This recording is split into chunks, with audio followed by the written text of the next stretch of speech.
Welcome to Conversations. I'm Muqtedar, your host, and today I'm going to do a review of the Pakistan's budget, which has just come out. Uh, it is a very interesting budget. It has actually shrunk. It's smaller than what it was last year, uh, which uh, which does not necessarily mean it's a bad thing. It just means that the government is not overspending, that it has cut down its budget, clearly under instructions and pressure from the IMF.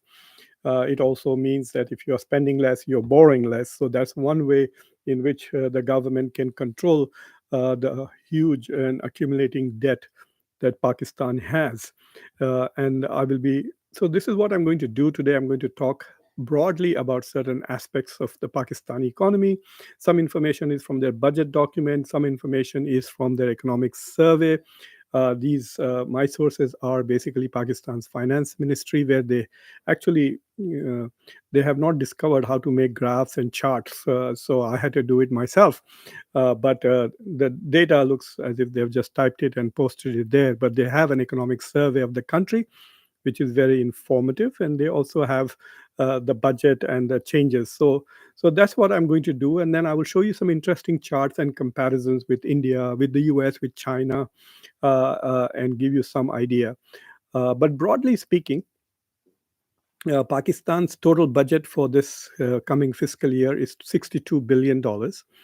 It is a 7% decrease from last year. So that's what I think is a bit of a good news. And this is clearly under pressure from IMF, which did not allow certain subsidies, etc. So Pakistan, I'm surprised that its budget is 62. The Hyderabadi MP, barrister Asaduddin Owaisi, was in his criticism of Pakistan was making fun that Pakistan's total budget was less than India's defense budget, but this is actually true. India's defense budget is about $75 billion. Pakistan's total budget is 62 billion. So from so there is good news and there is bad news. The bad news is if you just look at the numbers by themselves, uh, I would be very worried if I was a Pakistani and if I was in charge of the Pakistani government. I don't think I would be able to sleep at all. There are so many things that need to be fixed, and there are so many things that are problematic. But if you compare it to last year, then definitely things are getting much better. So, for example, Pakistan's growth rate, for example, GDP recorded only 2.68% growth. That is for a small country with a small GDP, and that to developing country, that is really, really terrible. Their target for the coming year is quite ambitious. They want to grow at 4.2%. So that is the target that the Pakistani government has set. So it grew by 2.68% last year. It hopes to grow by 4.2% this year, or at least that's not an estimate, that is a target. So there are two things you must understand, that like India wants to grow and become a Viksit Bharat by 2047, which means that India is setting a target about 8 to 9%, but the forecast and predictions are that India will grow at 6.5% next year. So similarly, this 4.2% is not a prediction of how Pakistani's economy will grow. That is the goal set by the Pakistani government. And it's quite modest for clearly for a developing country, especially even in South Asia. So, for example, last year, South Asia's average of all the countries in South Asia, the average growth was 5.8%, and the prediction for next year is 6%. So that shows that some of the other bigger countries like Bangladesh and Pakistan are also going to grow at 6 or more percent to keep the region at that high level. So Pakistan is growing at a much slower level, and even is hoping to grow at a much slower level than the rest of the region. Pakistan's per capita income has grown significantly by nearly 10%.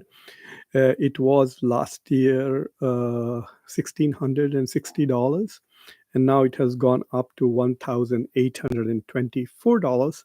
That is the prediction of its per capita income, which clearly puts it in a low middle income economies. So there are two other figures that are very important, which by themselves don't look good, but they are promising for Pakistan.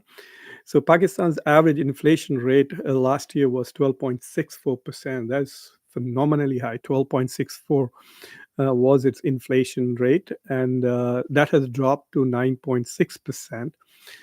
And the predictions for next year are much lower, which are very good.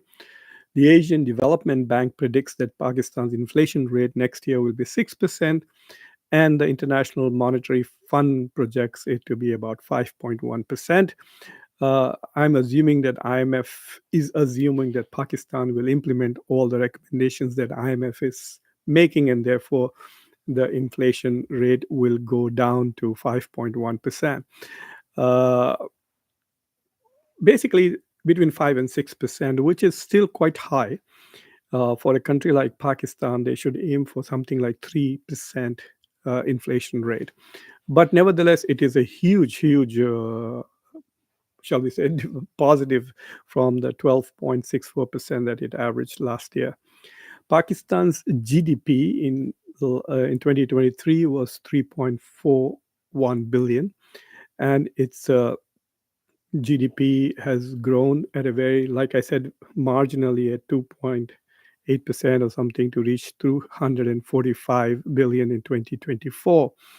And its projections are that it will become a $357 billion. This is a huge surprise. I mean, I knew that Pakistan's GDP was somewhere less than $400 billion, but it's at 345. It expects to become 357 billion next year. It's a very small economy. I mean, it's much smaller. It's nearly $100 billion or more less than Bangladesh. And Bangladesh's population is nearly, I think, close to 60, 70 million less than Pakistan's. So these numbers are really, really terrible. And for a country with such a small economy to get into military hostilities with a neighbor who is, to give you a simple answer, India's budget for this year is about $580 billion, which means India's budget is nearly 1.6, 1.7 times the entire GDP of Pakistan. So Pakistan's total GDP is $345 billion, and India's budget is $588 billion. So for a country to be this poor and wanting to be hostile and in a competitive, geopolitically competitive posture with this is going to cost it a lot. And you can see that in some of its expenditures, because everything about Pakistan has shrunk a bit in this year. So, for example, Pakistan's public debt has grown significantly. Its total debt now is about $223 billion. It's about 75% of its GDP, which actually, compared to India and China and the US, is okay. It's good. Pakistan owes only 75% of its GDP. Its GDP is about 340, and it owes about $230 billion, of which only $124 billion are external debt. The rest is domestic debt. Pakistan's debt problem is, I think, not from the size of its debt, but from the fact that it does not have exports and therefore is unable to generate a lot of hard currency on the basis of which it can basically pay off its debt or service its debt. Uh, and because I think it has very low credit ratings, the debt that it is accumulating is at very high interest rates. So even though India and China, for example, India's GDP to debt ratio is about above 80%, whereas Pakistan is just 75%, but India pays a lower interest rate. So the percentage of debt servicing, the cost of the interest on debt is much lower for India and China, and of course the US. Uh, so Pakistan's debt is going to increase to 261 next year, but it'll be only 70% of the GDP if Pakistan grows at 4.2%.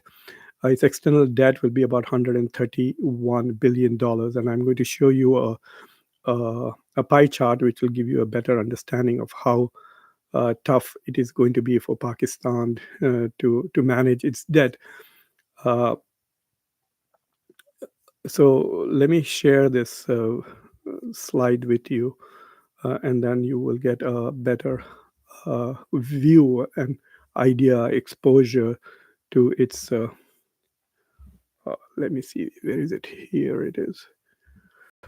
Okay, so those are my notes. So I want you to look at these two charts, and on the left, you see key indicators. This is from the Pakistan's economic survey, Pakistan's finance ministry's economic survey, which for the last year shows that Pakistan grew at 2.68%. That was the GDP growth. But when you split it, it is scary. Its agricultural growth is at 0.56%. It's primarily an agricultural country. It's growing at 0.5%. Its services are growing at a very low percent, less than 3%, which means there is not much growth even in the government sector. Its industry is the one where the growth has come, which is 4.77%. If you notice, it is exact opposite in India's case. Even India grew roughly at the same rate in its manufacturing, is around 4.5% was India's growth. But India had 3.5% growth rate in the agricultural sector and over 7% growth rate in the services sector. So basically, they need to really, the easiest place to improve would be in the services sector. But so anyway, those are its key indicators that I just wanted to split the growth for people to see. And then the green on the right side that you're seeing is the pie chart that tells you what are the major expenses of Pakistan. And the thing that I really want to show you is how big a debt burden in terms of its shared budget that it enjoys. So if you look at the breakdown of Pakistan's federal budget. So 46.9% of its budget, nearly half of the budget. So of the $62 billion, nearly half of it is going to be spent on just interest, paying interest to the banks, to the countries from where they borrowed money, to UAE, Saudi Arabia, China, World Bank, IMF, Asian Development Bank. Oh my God! So can you imagine that nearly half of your income is gone in interest rates? It's like having uh, a bad habit and a big credit card. Uh, the only thing that it has grown is its defense budget, which is about 7.2%. So Pakistan's defense budget was around 7.5 billion last year. It increased it by close to 18 to 20% to $9 billion. So Pakistan's defense budget is $9 billion, and the rest of it, you can see the expenses. There are a lot of subsidies, grants, and transfers, etc., and then uh, disbursements for the provinces. So that is an important aspect of Pakistan, that even though its debt to GDP ratio is less than other countries, the percentage of its debt servicing is 50%. Both India and China have a higher debt to GDP ratio, but the share of the GDP, that is share of the budget that goes towards paying interest. It's like saying that I owe $5,000 and you owe $20,000, but you make $50,000 and I make only $10,000. So even though my debt is only 5,000, it is half of my income, whereas your debt is $20,000, but it's just 40% of your income, which is $50,000. So that is Pakistan's dilemma, that it has a smaller budget, which means it's tax. So if it increases its tax collection, for example, this time they're given a lot of tax exemptions, etc. They have incentivized people to invest in mutual funds and not in fixed deposits. So clearly, so that there is money available for domestic private investments in the industry, etc.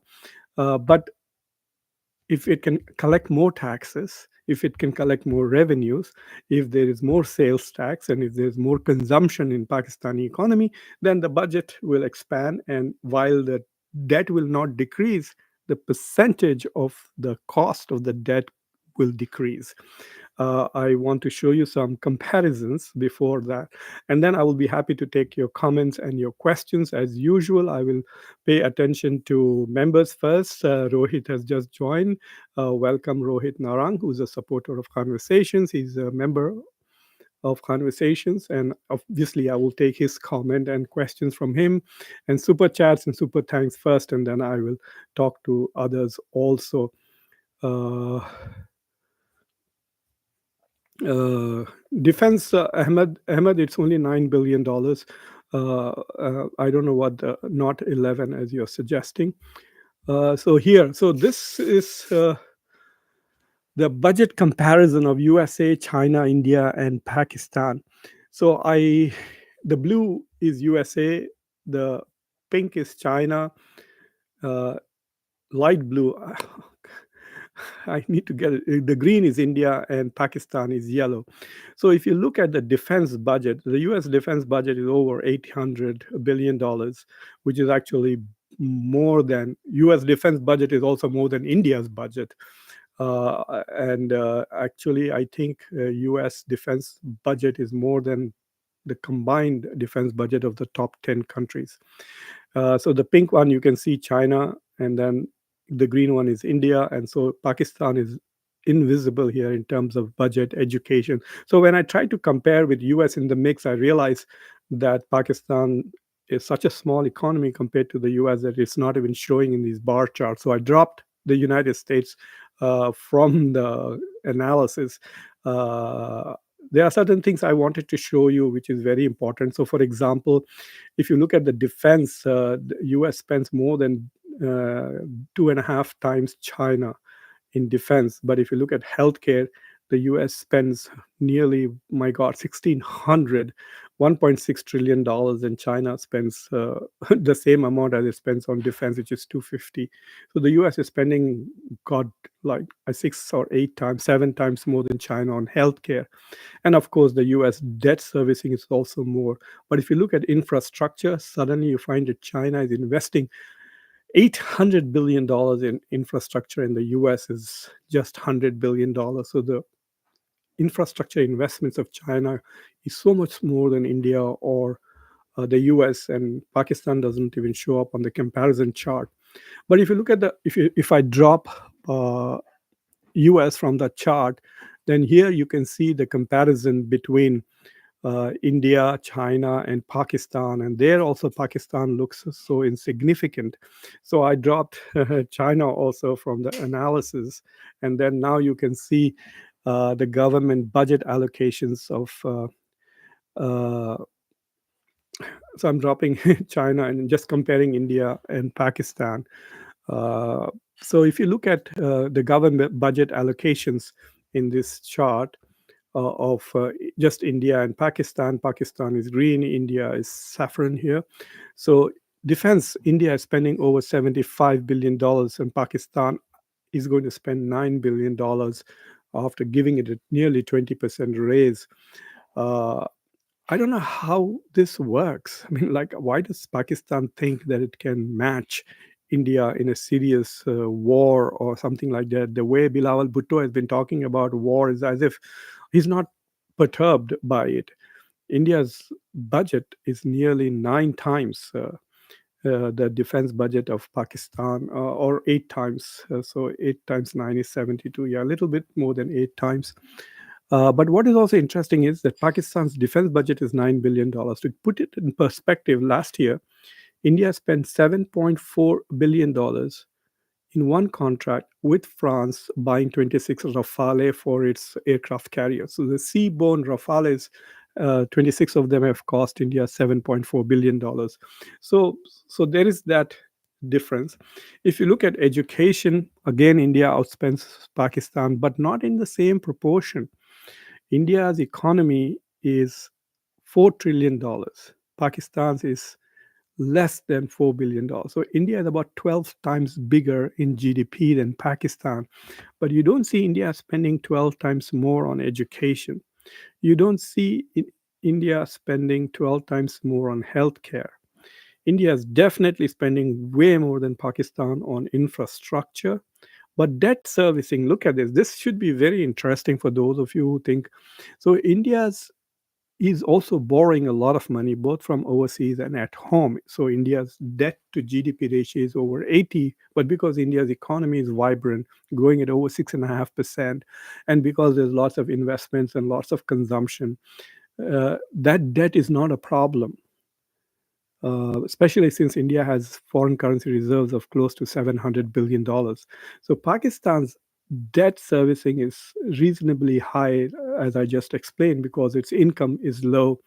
And it's quite possible that the bigger black economy, undocumented economy in Pakistan, lots of smuggling across Pakistan-Afghanistan border, which some commentators on Pakistani television were saying that the Pakistani military has controlled it because uh, it most of the trade was happening in dollars, and so there was people were using dollars and selling them in Afghanistan, and stuff like that was happening, which was creating a lot of economic problems.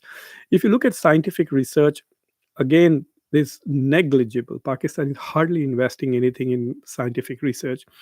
Even India is not doing well. If I take you up there, another place I did look at this chart. This is why I brought this. If you look at China, India, and Pakistan, and if you look at the servicing, the height of the bar of China on investments, China's economy is roughly 4.5 times India. India is 4 trillion. China is 19 trillion to 4.75 times. But if you look at China's investment in scientific research, it's gigantic.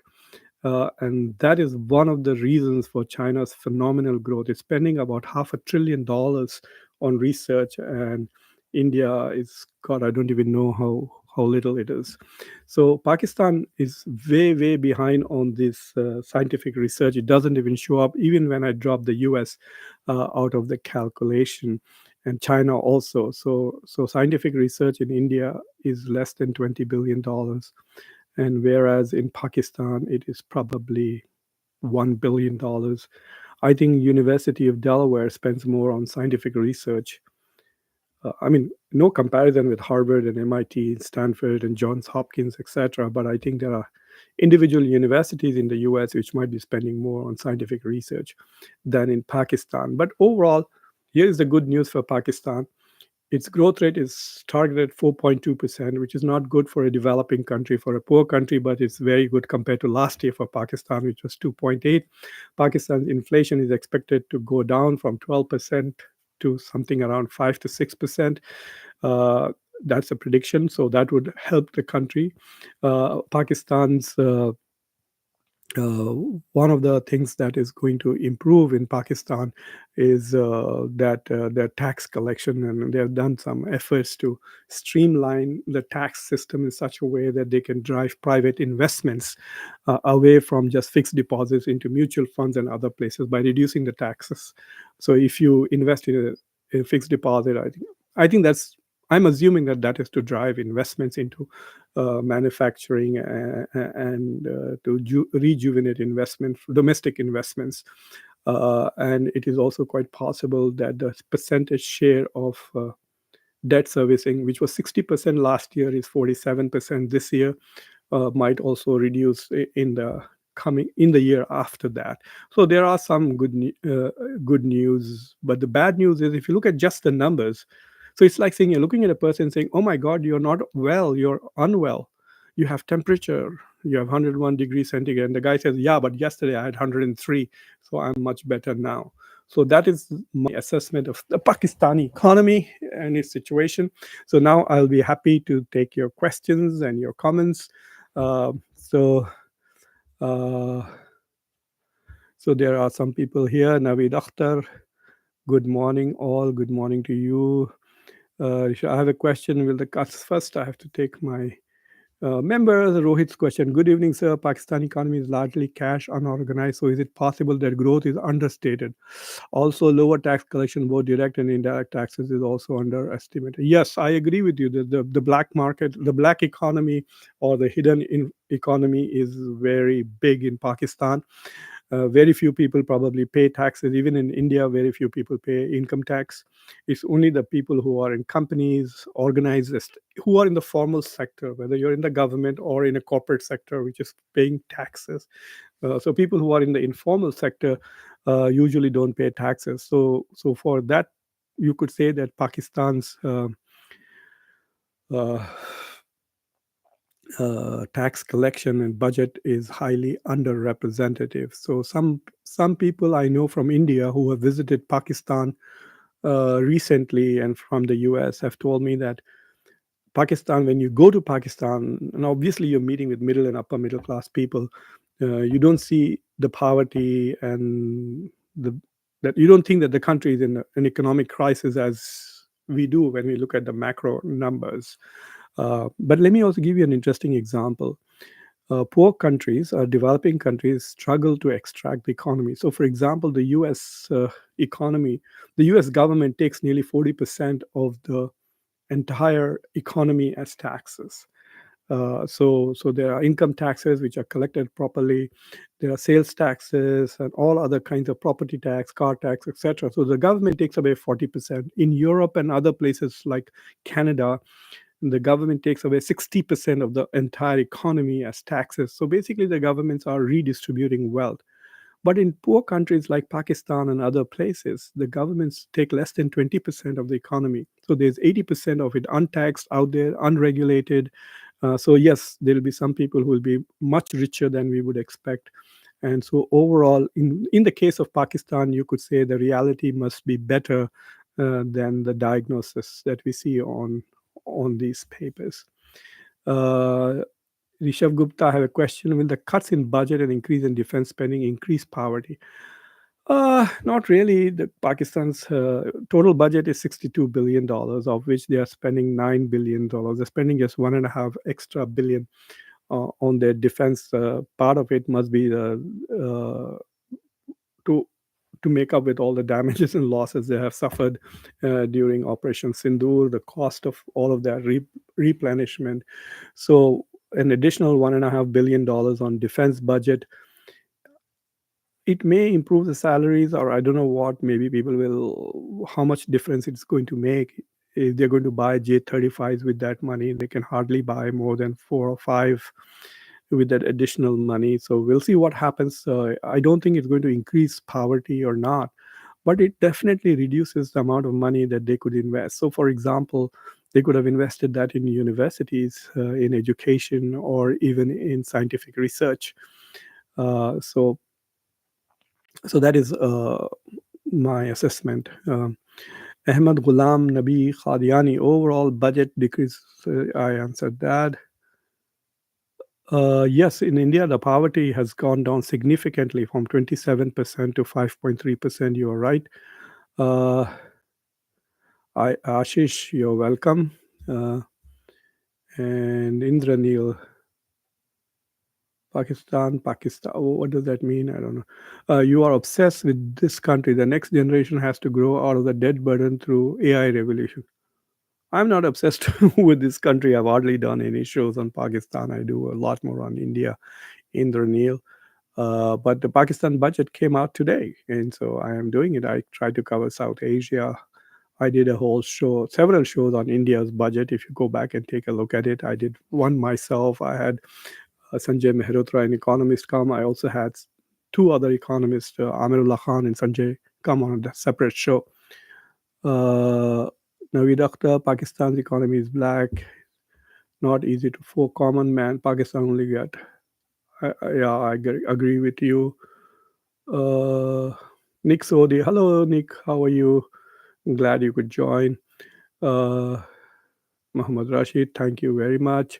Dr. Khan, I saw an interview of an analyst from the US. She said the interiors of Pakistan looks just as poor as sub-Saharan Africa. Most people only visit Lahore and Karachi. Oh, yes. I think if you go out of Islamabad, Lahore, Karachi, the cities, the rural areas are really, really poor.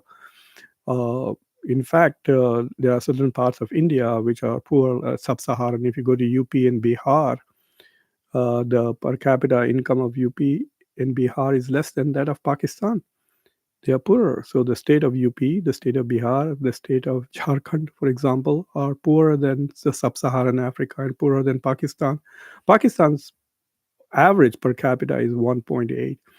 I have not seen the distribution, but I can guarantee you that if you take away the cities of Pakistan, Lahore, Karachi, Faisalabad, Hyderabad, Islamabad, Rawalpindi, then I think the per capita of the rest of the rural Pakistan would drop significantly to maybe even $1,200 or less. So yes, there will be like sub-Saharan Africa.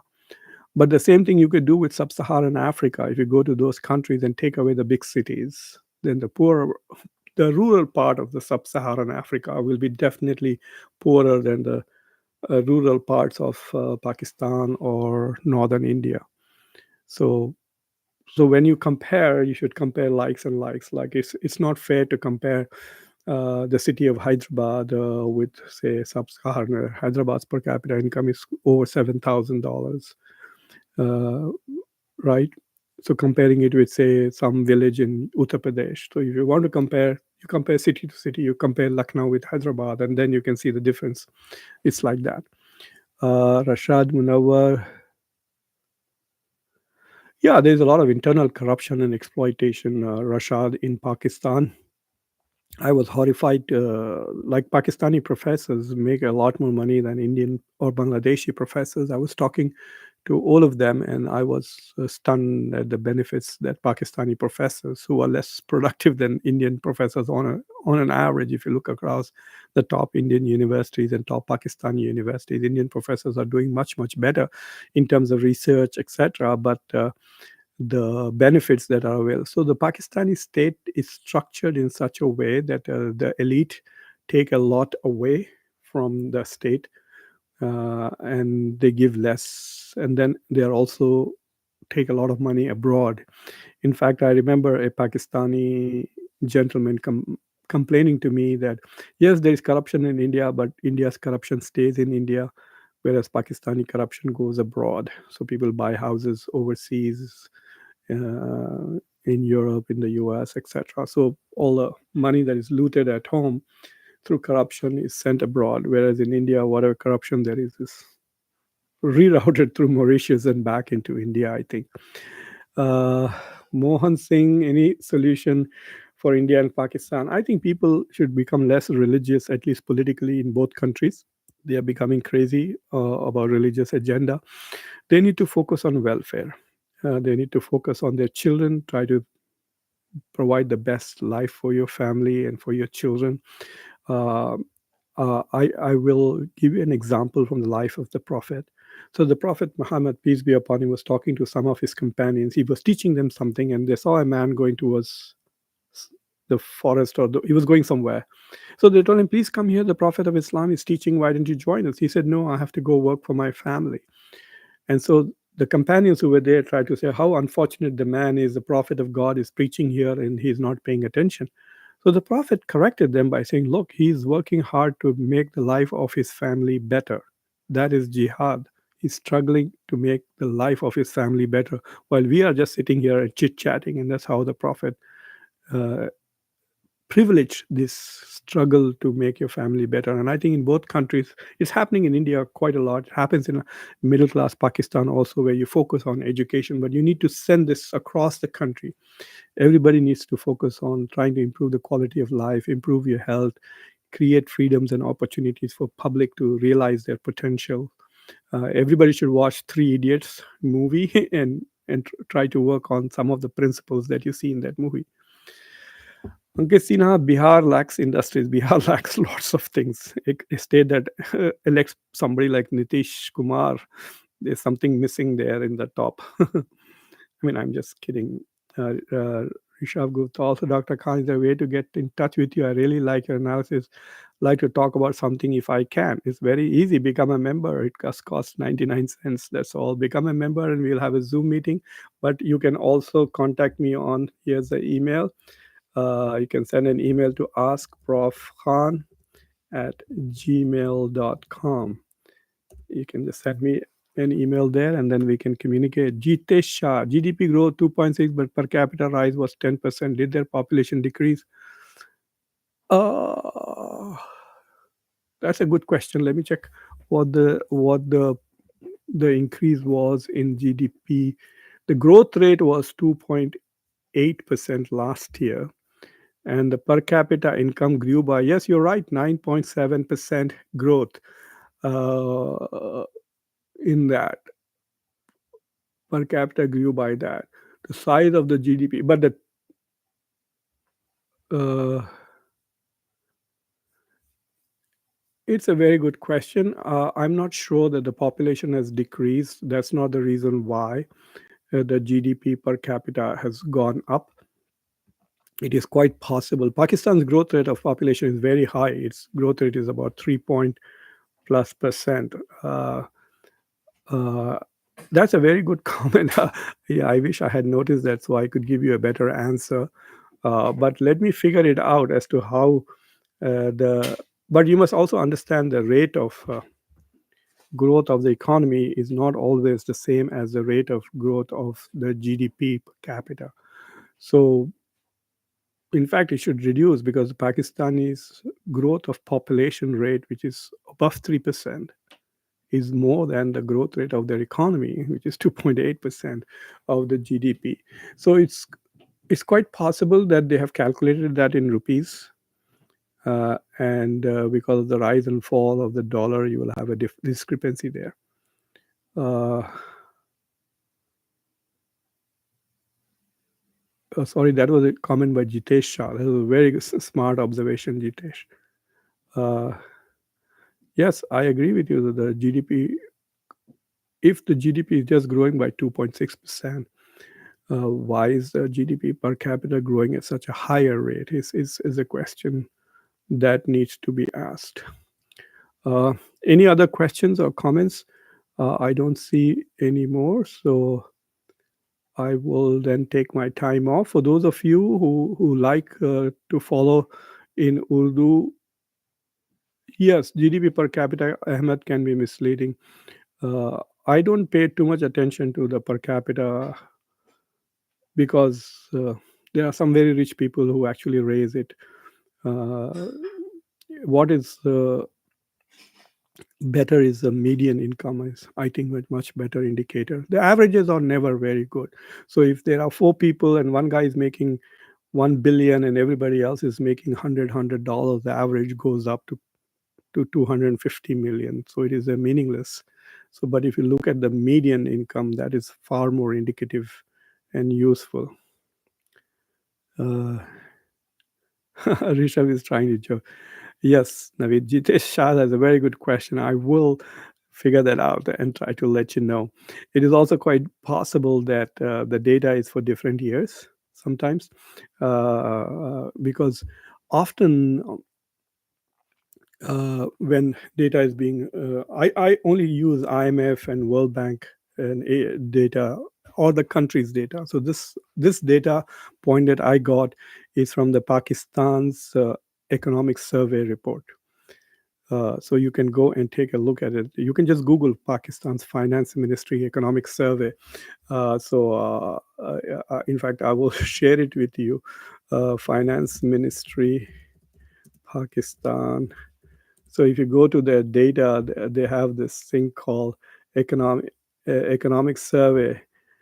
So I will share the link. So this is the Pakistani government's information. Like I said, the government, for whatever reason, the Pakistani government does not believe in good charts. The Indian government does a lot of good PowerPoint charts. So it's easy for somebody like me. I can just take their charts and share it with you all. Whereas for for Pakistan, I had to generate some of those charts. So here's the link. You can take a look at it, and if you find out, then send me an explanation as to how come their GDP per capita is growing at 10%, whereas the that is a very nice question. Uh, Yeah, I mean, they can't consistently bluff, right? Like they can't suddenly say it's 2.5, and then yes, there are some changes that happen in the way it's calculated. So, for example, I was looking at how China and how India, when India calculates China's exports to India, India tries very hard to show that the US is the number one trading partner and not China. So it's always like a 128 US, 127 China, 132 US, 131 China. So the US Indian government is manipulating the data to make the US as its number one trading partner, because it will be embarrassing to India to say China is our number one trading partner and China is our number one enemy. So I spent some time trying to figure it out, and this is how I figured it out. When I look at the Chinese data, the Chinese say that they are the number one trading partner of India. And this is how I figured out. They're not lying, they're just calculating it differently. So let us say that India buys $100 worth of, no, India orders $100 worth of televisions from China. So the moment India places the order, China records it as $100 exported to India. But what India is doing in China's case is that it is only recording that which has been shipped. So while the order may be for 100, China might just ship 50, and then the next allotment may be coming next month. So at that month, India only records the 50 that have been exported from China. And so the imports are just 50, not 100. So China is recording the order, India is recording the shipping, and that's how they reduce China's overall. I think China is India's biggest trading partner. But anyway, so governments don't want to lie, because once they start lying, then IMF and World Bank will not trust them. Credit rating companies will downgrade them, and the moment your credit rating goes down, then your interest rates will go up like crazy. You won't be able to borrow money. It creates a lot of problems. Even if your country can't borrow, like for example, if India's interest rates at which it is borrowing money goes up, then the domestic interest rates goes up. So even individuals who are buying TVs on their credit cards or who are taking loans to buy a house, even that goes up. So countries try not to lie. They may manipulate and try to play tricks, but they don't obviously lie, because then they will suffer very serious consequences.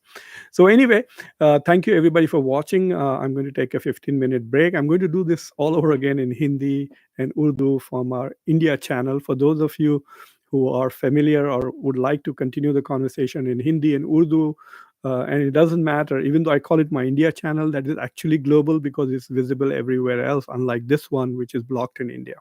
So my channel for that is Khanversations 2025. That's what it's called, Usman Mughal. I have to go now. Thanks for doing this. You're welcome, Naveed. Bye.